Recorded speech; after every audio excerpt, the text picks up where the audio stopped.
Cease fire تو ٹوٹ چکا ہے، لیکن آج 5 روز ہو گئے ہیں روزانہ امریکہ کی شدید بمباری ہو رہی ہے ایران کے ساحلی علاقوں کے اوپر، جو کہ اپنے ہرمز کے قریب ہیں، کشم آئیلینڈ اور اس کے ساتھ کے علاقوں میں ہو رہی ہے۔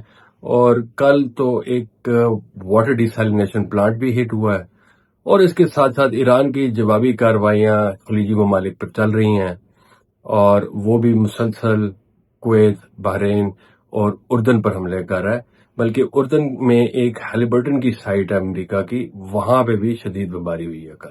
تو دونوں طرف سے جنگ تیز ہو چکی ہے، اور ان کا کہنا ہے پریزیڈنٹ ٹرمپ کا کہ ہم اپنا ہرمز پھر بلاکیڈ کر رہے ہیں پہلے کی طرح، اور اب ہم کنٹرول کریں گے اس کو، اور ہم فیس چارج کریں گے، اور جو فیس ایران نے 1% رکھی تھی، تو ڈونلڈ ٹرمپ کا کہنا ہے کہ 20% ہوگی فیس۔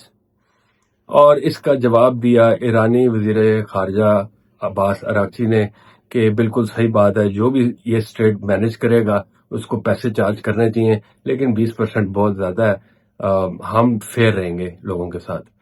تو یہ کنٹرول کرنے کی خواہش ڈونلڈ ٹرمپ کی، لیکن انہوں نے جسٹیفائی کر دیا ٹول لینا۔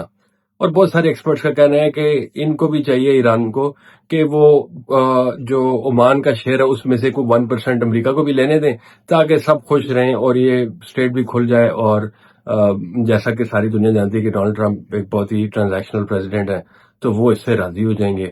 تو ایرانین جو ہیں وہ ابھی تک تو بالکل ایسی کسی بات پہ راضی نہیں ہیں، اور وہ کوئی آف ریمپ دینے کے لیے تیار نہیں ہے، کیونکہ وہ اس وقت اسٹرانگ پوزیشن میں ہے اور وہ اگلے کئی مہینے یہ جنگ لڑ سکتے ہیں۔ لیکن مسئلہ امریکہ کے لیے بنے گا، جیسا کہ ڈونلڈ ٹرمپ نے خود کہا جب یہ سائن کر رہے تھے ٹی تو اس وقت انہوں نے کہا کہ یہ دنیا کے تیل کے اسٹریٹجک ریزروز اتنے لو ہو چکے ہیں کہ یہ بہت مشکل ہو گیا ہے کہ ہم اس جنگ کو کنٹینیو کریں، ورنہ ڈپریشن آ جائے گا ساری دنیا میں، اکنامک ڈپریشن، جو کہ ریسیشن سے بھی بہت ایک سیویئر چیز ہے۔ تو اسی دوران ڈونلڈ ٹرمپ نے کلیم کیا، جو کہ ان کے کلیمز اکثر لگتا ہے کہ شاید سارے کلیمز سچے نہ ہوں بلکہ میجورٹی نہیں بھی ہوتے، جیسا کہ انہوں نے اس انٹرویو میں کہا کہ ایرانی ہمیں اپروچ کر رہے ہیں مذاکرات کے لیے، جو کہ لگتا ہے حقیقت نہیں ہے۔ اور دوسرا یہ کہ ہم بڑی احتیاط کرتے ہیں، سویلین کیجولٹیز کے معاملے میں ہم بڑی احتیاط کرتے ہیں، یہ بھی نہیں لگتا، کیونکہ انہوں نے پھر واٹر ڈیسیلینیشن پلانٹ بھی ہٹ کیا۔ تو یہ انٹرویو سنیے ڈونلڈ ٹرمپ کا اظہار خیال، جو ابھی پچھلے چند دنوں سے دوبارہ سے جنگ شروع ہو گئی۔ Well, not me, but let's say my representatives. I have spoken to them, but my representatives over the course of, actually, an hour ago. And what message was delivered? They want to make a deal, but every time they make a deal, they break it. They don't want to die. People don't want to die. About an hour ago. And what message was delivered? You better make a deal. You're not going to have anybody left.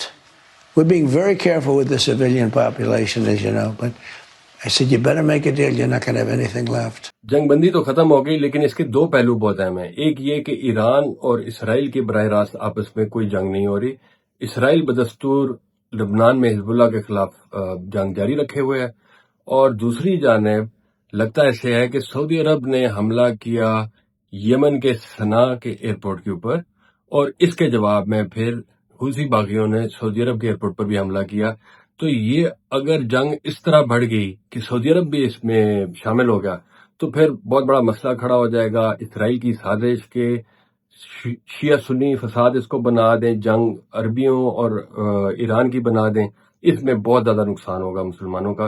اور جیسا کہ پاکستان کا امن معاہدہ ہوا ہے سعودی عرب کے ساتھ، تو پاکستان کے لیے بھی مشکلات ہو سکتی ہیں۔ اور پاکستان کے وزیر اعظم شہباز شریف صاحب نے شدید الفاظ میں مذمت کی ہے یمن کے حوثی باغیوں کی۔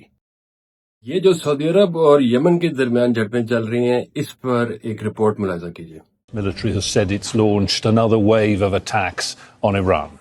It says the strikes are designed to, quote, further degrade military capabilities that Iranian forces have used to attack commercial shipping in the Strait of Hormuz. It's the latest in a series of US attacks on Iran after President Donald Trump declared the ceasefire over last week. تو یہ جنگ بڑھتی جا رہی ہے intensity میں بھی، اور اس میں اور ملک بھی شامل ہوتے جا رہے ہیں۔ دیکھتے ہیں کہ اگلے چند دنوں میں یہ معاملات کس طرف جاتے ہیں. لیکن ایک طرف قطر نے مزید مذاکرات سے انکار کر دیا، لیکن لگتا ہے کہ پاکستان ابھی بھی مذاکرات کرنا چاہتا ہے، اور ہم امید رکھتے ہیں کہ پاکستان کم از کم ایران اور سعودی عرب کے معاملات طے کروا دے تاکہ یہ جنگ لمیٹڈ رہے، بہت زیادہ پھیل نہ جائے، ورنہ پورا خطہ اس کی لپیٹ میں آ جائے گا.